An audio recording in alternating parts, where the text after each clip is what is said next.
Mesdames et messieurs, bonsoir et bienvenue à cette émission de On s'en parle. Intronisé le 15 avril dernier, Monseigneur Gilles Lemay est le nouvel évêque du diocèse d'Amos. Il s'avère le remplaçant de Monseigneur Eugène Tremblay qui nous a quittés pour une retraite très bien méritée. Alors, qui est Monseigneur Lemay? C'est ce que nous allons découvrir ensemble. Alors, Monseigneur Lemay, mes hommages, bienvenue et bonsoir. Bonsoir, merci de l'accueil. Ça me fait très plaisir, puis merci d'avoir accepté cette invitation-là, parce que, je le précise et je le précisais souvent, vous vous déplacez d'Amos pour venir dans nos studios à Macamic, chose que votre prédécesseur faisait également. On avait pris une coutume, puis là, vous me dites que cette coutume-là, vous êtes prêt à la poursuivre et je suis vraiment touché de cette confiance-là. Puis on va sûrement faire de très bonnes émissions avec vous. On se connaît peu ou pas. Oui, c'est Alors, moi, si je vous demandais, après ma barre, comment vous avez appris que le pape Benoît XVI vous donnait une nouvelle mission? Parce que vous êtes en mission. Oui, c'est en mission, oui. Ben voici, j'ai le 25 janvier dernier, là, j'ai été cédulé pour partir pour la Terre Sainte. OK. Bon. Et puis, je voyageais avec deux prêtres depuis Québec pour faire Québec-Montréal, Montréal-Zurich et ensuite Zurich-Tel Aviv. Bon, on se rend en Terre Sainte, si on l'avait prévu, c'était comme 28 heures au moins là, de trajet. Là. Bon. Et ces deux prêtres-là, un des deux venait me passer à me prendre à l'archevêché de Québec à 11h30, donc avant le milieu du jour. Vers 9h30, je suis sorti de mon bureau, j'étais en train de commencer à faire mes bagages. Et puis, quand je reviens, sur ma boîte vocale, la lumière scintillait, indiquant qu'il y avait un message. Alors, je prends le message. Et puis, là, c'était le secrétaire de M. le nonce apostolique qui m'avait laissé le message de retourner l'appel téléphonique sans faute dans l'après-midi au nonce apostolique. Mais que le matin, il n'était pas disponible, il était en réunion.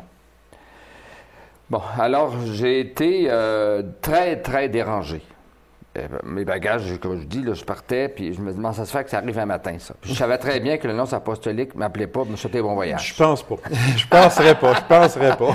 Alors je me suis dit, là, il y a quelque chose à m'offrir. Il veut m'offrir probablement un diocèse. Et puis, parce que on savait que dans la province de Québec, cette année, en 2011, 8 des évêques en poste atteignaient 75 ans, donc arrivaient à l'âge de la retraite. Bon, on savait tout le mouvement qui c'était annoncé. C'était annoncé, ça. Bon. Okay. Alors là, j'ai dit donc, il m'appelle pour m'offrir un poste. Québec était ouvert, mais je savais que c'était pas Québec. Et puis, j'ai dit, c'est probablement Amos. Parce que des 8 nés en 1936, des 8 évêques de la province nés en 1936, Monseigneur Tremblay, mon prédécesseur ici, était le premier en liste. Okay. Lui, il est du 20 février.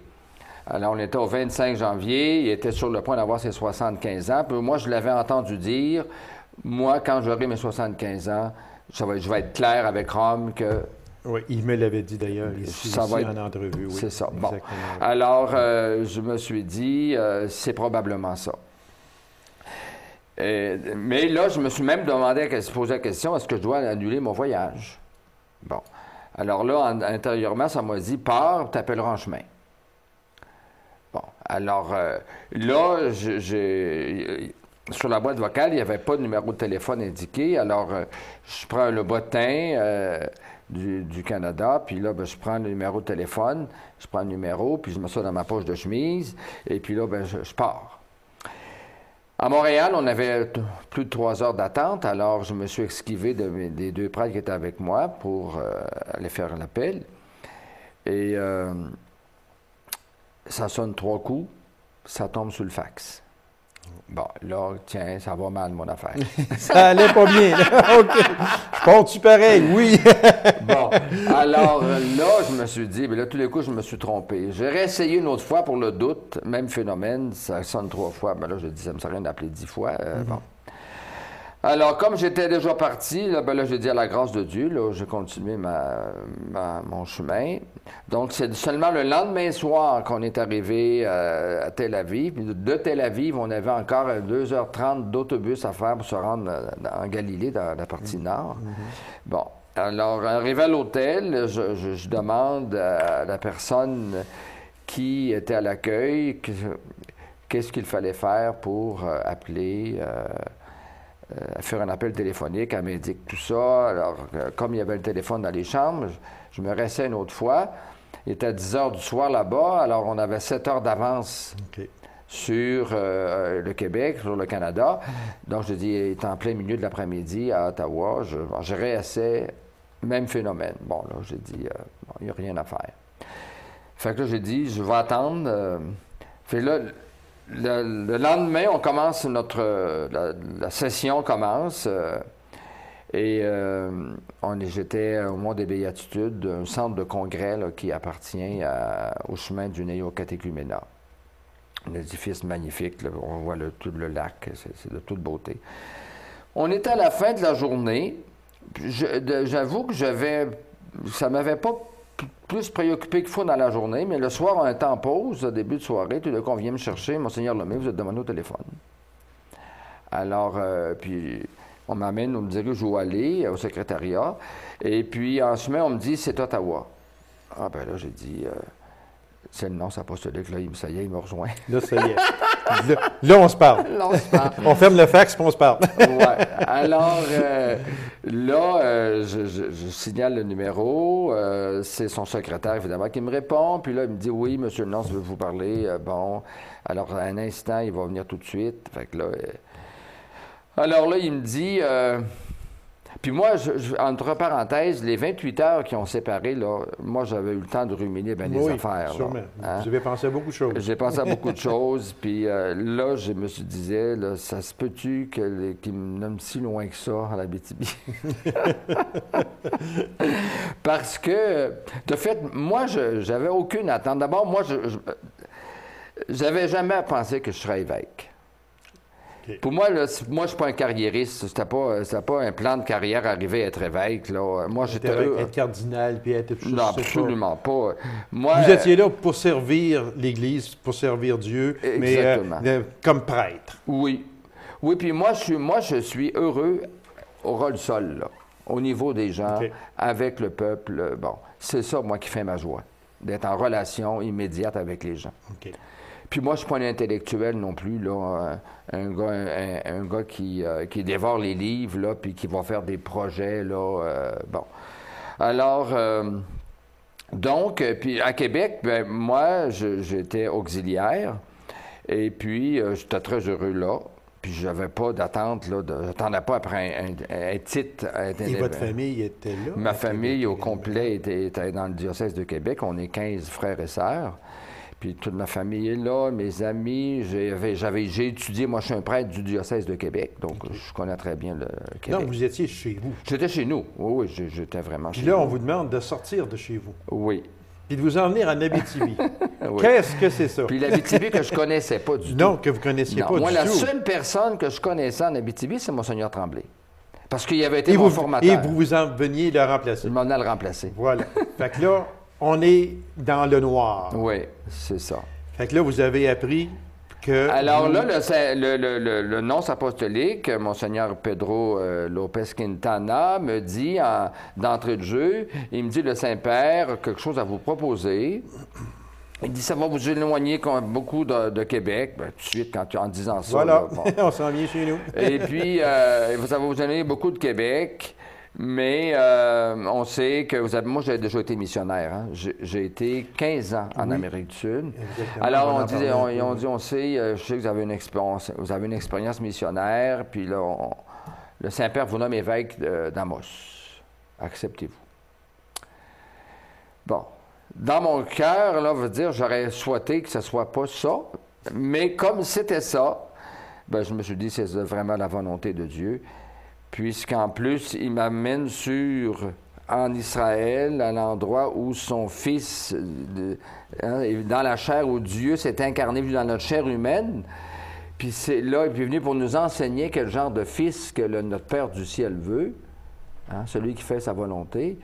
Bon, alors je me sentais malvenu de refuser ça. Je dirais pas piégé, mais disons que l'endroit était bien choisi. Peut-être pas pour vous. C'était bien orchestré. C'était bien orchestré, voilà. Exactement, oui. Est-ce que, Monseigneur, vous auriez pu dire non? Est-ce que c'est libre choix? Je pense qu'un gars peut toujours s'essayer. Est-ce que c'était libre choix? Il y a un libre choix. On ne vous a pas imposé, vous en allez. C'est certain acceptez-vous. que si vous avez dit acceptez-vous. Oui, c'est ça. Oui, exactement. Exactement. Mais moi, je trouve que les conditions n'étaient pas très favorables là, à une conversation. Comme là, on est assis à côté de l'autre, on peut dialoguer. Oui, exactement. Surtout si on arrête les caméras, puis bon, tu sais, je peux te dire, j'ai des doutes, il me semble que c'est pas ma place, pourquoi vous pensez à moi? Bon, tu sais, mais là, c'est pas le cas. C'est une longue distance. D'Ottawa, moi, je suis en Terre-Sainte, et puis je suis dans un hall d'entrée, il n'y a aucune intimité. J'ai comme pas le choix de faire ça vite. Et puis, tu ravales 2-3 fois, puis après ça, tu dis, je vais faire avec. Là. Hein? Oui, exactement. Tu dis, si le Seigneur m'appelle à cette mission-là, il va aussi me donner la grâce. Ça, c'est l'expérience aussi que j'ai eue quand je suis allé au Paraguay. Okay. Hein? C'est quelque chose que je n'avais pas vu venir, que je n'avais pas demandé, donc pas choisi, pas souhaité. Ça m'est arrivé. J'ai dit oui, croyant justement que c'était le Seigneur qui m'appelait. Et puis, j'ai été très heureux, très, très heureux. Puis, ici, je constate déjà, après 5 mois, que c'est dans la même veine, là. Je suis très heureux déjà d'être ici, là. C'est une grande famille. Oui. C'est une grande famille. Et puis, moi, je suis Abitibien de souche. Alors, c'est certain que je vais souvent aussi à Québec parce que mon fils demeure là. OK. Et puis... moi, j'aurais de la difficulté à partir de l'Abitibi et m'en aller travailler à Québec. Mais vous, vous étiez de Québec, vous vous emmenez en Abitibi. Vous laissez votre famille, parce que vous me dites que vous avez 15 frères, 15 frères et sœurs. Ouais. Et puis vos parents demeurent... Mes parents sont décédés. Ils sont décédés. Donc, mais votre famille est là. Là, vous avez dit oui. Est-ce que... Là, je ne veux pas être cruel, mais est-ce que ça a un peu brisé votre voyage? Bien, ça l'a marqué profondément. Ça l'a marqué profondément parce que le lendemain, c'est arrivé en soirée, le lendemain, on nous annonce que... parce que moi, c'est un pèlerinage que j'allais faire. Hein. Alors, on dit, demain, on va... à la petite église de la Primauté de Pierre. C'est l'endroit où, après la résurrection, Jésus a eu un dialogue là, sérieux, serré, je dirais corsé un peu avec Pierre. Et puis, il pose la question à Pierre par 3 fois, « Pierre, m'aimes-tu plus que ceux-ci? » Alors, Pierre répond, « Oui, Seigneur, tu sais tout, tu sais bien que je t'aime. » Puis quand la question est arrivée pour la 3e fois, c'est Saint Jean qui nous rapporte ce récit-là. Saint Jean précise, Pierre fut peiné de ce que Jésus lui posait la question pour une 3e fois. On peut peut-être penser qu'il avait fait le lien avec ces 3 reniements. Probablement. Hein? Bon. Et donc, on arrive à l'église de la Primauté de Pierre. C'est tout petit, cette église-là. C'est quasiment pas plus grand à peine plus grand que le studio ici. Et puis, là, à l'extérieur, il y a une agora. Alors, on était plus de 200 évêques. Alors, on a célébré l'église, la messe, pardon, à l'extérieur. C'est le cardinal Roméo qui a présidé l'Eucharistie. Et puis, c'est le texte qui a été lu. La primauté de Pierre, donc les 3 questions de Jésus à Pierre, mais un petit peu plus que ceci. Paie mes agneaux, paie mes brebis. Et puis, après la communion, il nous faisait faire une démarche significative, spirituellement. C'était que le cardinal entrait à l'intérieur de la petite église. Lui, il allait se placer comme dans le cœur, si on veut. Et puis, il y a un rocher qui a peut-être 1,5 mètre à 2 mètres de haut. Puis nous autres, les évêques, on était appelés à y aller par groupe linguistique. Parce qu'on ne pouvait pas tous entrer en même temps. Okay. Alors, tous ceux de langue anglaise sont allés. On a été appelés tous ceux de langue française, tous ceux de langue espagnole, etc. Et puis, là, à chacun, il posait la question. Moi, dans mon cas, moi, je suis allé avec le groupe de langue française. Il me pose la question, Gilles, m'aimes-tu plus que ceux-ci? Alors, je réponds, comme Pierre a répondu à Jésus, Seigneur, tu sais tout, tu sais bien que je t'aime. Puis là, en contrepartie, il me dit, paie mes agneaux, paie mes brebis. Tu sais, là, le cœur me débattait passablement. Tu sais, je me disais en moi-même, si j'avais dit non la veille au soir, j'aurais été gêné pas à peu près. J'aurais pas eu le culot même de me présenter là. Oui, c'est vrai, c'est vrai. Ça aurait été difficile, en tout cas. Puis là, ça venait comme, pour moi, là, ça venait comme confirmer que c'était vraiment le Seigneur qui m'appelait. Puis tout le reste du voyage, j'ai porté ça dans la prière. J'ai prié justement pour Monseigneur Eugène qui terminait ici, pour les prêtres qui étaient ici, pour tous les diocésaines que le Seigneur me confiait. Elle a commencé à me confier. Comment entrevoyez-vous, Monseigneur, votre nouvelle mission en Abitibi? Parce que vous savez que c'est le plus grand diocèse au Québec, en superficie. Est-ce que les défis vous font peur ou vous aimez attaquer les défis? Parce que vous êtes en mission. Les prêtres, peu importe le degré du prêtre, que ce soit un simple prêtre, moi je n'aime pas ça dire ça, que ce soit un prêtre, que ce soit un archevêque, un évêque, un cardinal, dans la religion, vous êtes en mission. Peu importe le degré que vous êtes. Vous êtes en mission. Comment entrevoyez-vous cette nouvelle mission que Benoît XVI vous a confiée, c'est-à-dire de venir en Abitibi, une mission que je vous demanderais, c'est quoi pour vous, cette mission-là, dans ce grand diocèse-là? Bon, étant donné que vous parlez de mission, bien, moi, je pense qu'une première prise de conscience que j'ai à faire et qu'on a tous à faire, spécialement les consacrés, les prêtres, les religieux, religieuses, puis les laïcs qui ont des responsabilités plus particulièrement, mais c'est aussi, ça vaut pour tous les baptisés, mais c'est prendre conscience qu'on est missionnaire. Être missionnaire, c'est être envoyé. Il y a toujours trois acteurs. Dans la mission, il y a 3 acteurs. Il y a celui qui envoie, celui qui est envoyé, et puis celui ou ceux vers qui on est envoyé. Donc, c'est toi. Bon, là, celui qui nous envoie, bon, c'est le Seigneur qui nous envoie. Bon, moi, dans mon cas, je suis envoyé ici, puis ceux vers qui je suis envoyé. Et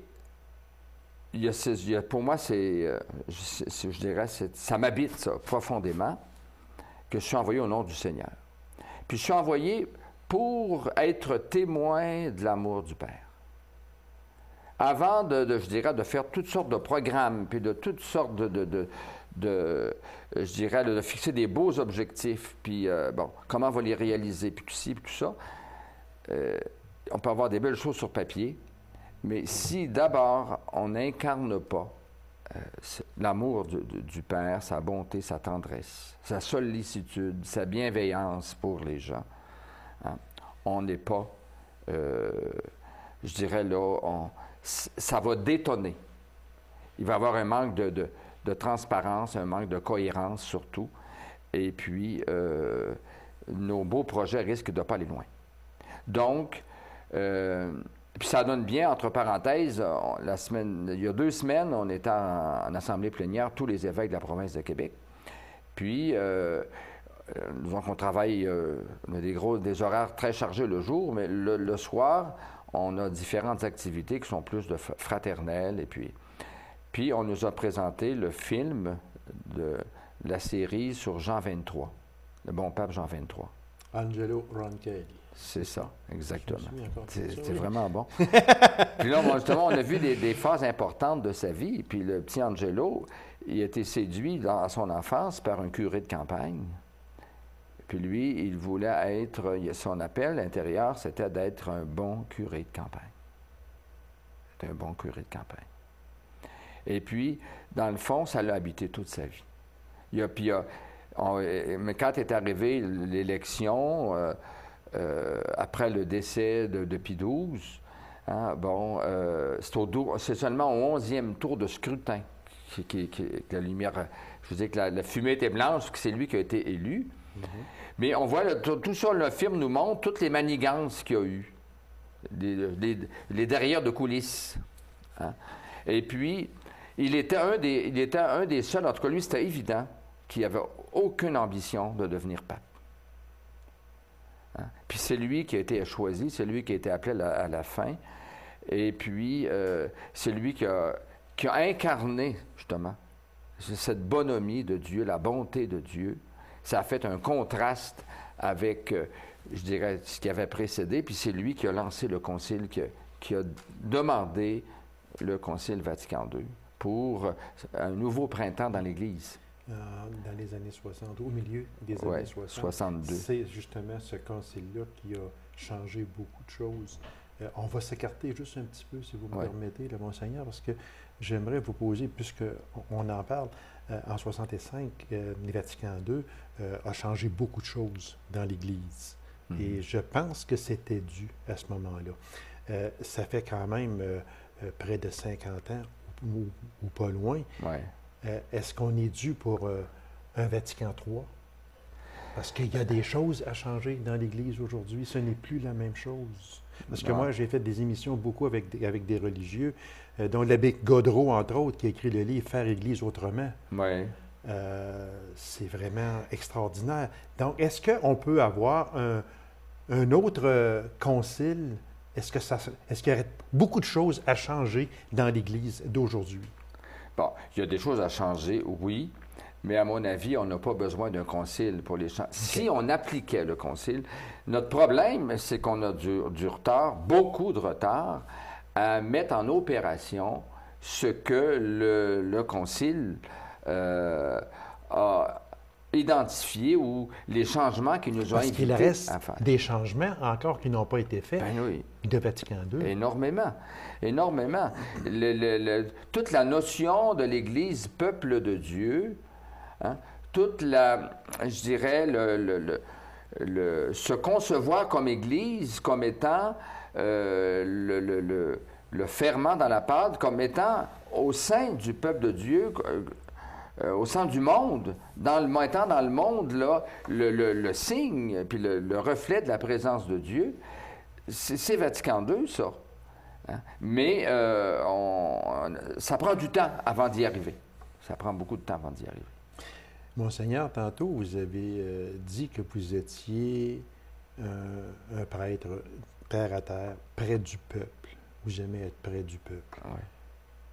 Que représente le peuple pour vous?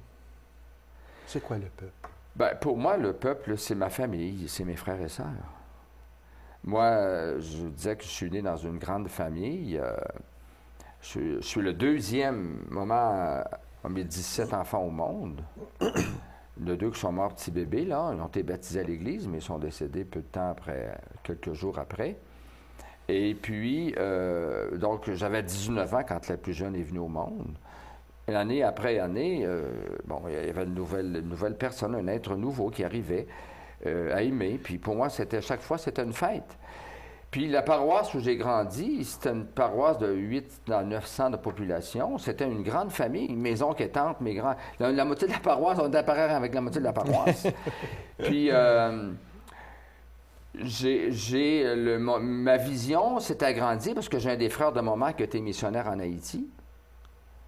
Et puis, lui il est parti en 62 pour s'en aller en Haïti. Et puis, moi, en 60, j'avais eu 12 ans, moi je suis né en 48. Mais le fait que lui soit en Haïti, pour moi, là, puis j'avais eu toujours de très, très bons liens avec lui. Alors, déjà, ça ouvrait une porte dans mon cœur, puis dans ma pensée, sur le monde, puis sur le monde qui a besoin. Puis la première, quand j'avais dit à mon oncle, mon premier voyage, je vais aller vous voir. Quand j'aurai un peu d'argent, là. Bon, j'ai été ordonné en juin 72. Bon, mes premiers chèques, ça a été pour payer une partie de mes dettes. Et puis après ça, janvier 74, là, je suis allé le voir. Et puis, ça a eu un impact très grand dans ma vie.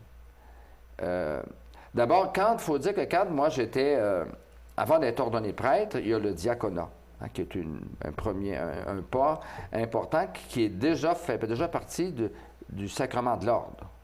Hein? Et puis, au diaconat, on s'engage dans le célibat. Puis, alors j'étais dans ma chambre, puis là, chacune des étapes, il faut écrire une lettre à notre évêque. Il faut faire la demande. Bon. Alors, j'étais rendu au moment de faire cette demande-là. J'étais dans ma chambre, puis là, intérieurement, j'étais en silence, puis je priais. Je dis, Seigneur, si tu bien ça, que tu veux de moi, être prêtre diocésain. Puis là, dans moi, ça le dit, tu pourras être missionnaire. Là, j'ai paniqué. Ah, j'ai paniqué, je dis, ça se peut pas. Ça se peut pas. Là, j'ai dit, Seigneur, demande-moi-en pas trop. J'accepte de te suivre là, comme prêtre diocésain, mais demande-moi-en pas plus. Puis là, je me suis dépêché à écrire ma lettre pour demander le diaconat. Pour ne pas changer d'idée, oui. C'est pas le diocèse de Québec. Mais quand je suis allé, comme 2 ans après, quand je suis allé en Haïti, que j'ai vu mon oncle avec les Haïtiens, je l'ai vu heureux là-bas, réaliser comment il était aimé puis comment il aimait beaucoup.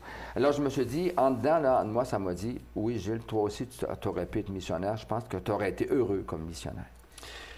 Monseigneur, le temps passe tellement vite, il reste à peine 2 minutes. Je voulais parler de votre mission au Paraguay. Ce sera pour une prochaine émission, j'en suis persuadé, parce que vous serez toujours le bienvenu dans nos studios. Et Merci puis, moi, peut-être juste 1 minute seulement. Ouais. J'aime beaucoup poser cette question-là, moi, à des religieux. Qu'est-ce que vous pensez des jeunes aujourd'hui face à la religion? À peine 1 minute, Monseigneur. Oui, bon. Moi, je pense que les jeunes sont ouverts. Les jeunes sont ouverts. Puis moi j'ai souvent de la peine quand je considère qu'ils sont loin d'avoir les chances que moi j'ai eues. Moi, j'ai eu de la chance j'ai grandi, je dirais, dans une ambiance saine, avec mes parents, avec les professeurs que j'ai eus à l'école. Puis, pour moi, la religion, ça n'a jamais été une affaire imposée. Ça venait de vous. Ça venait, oui, oui.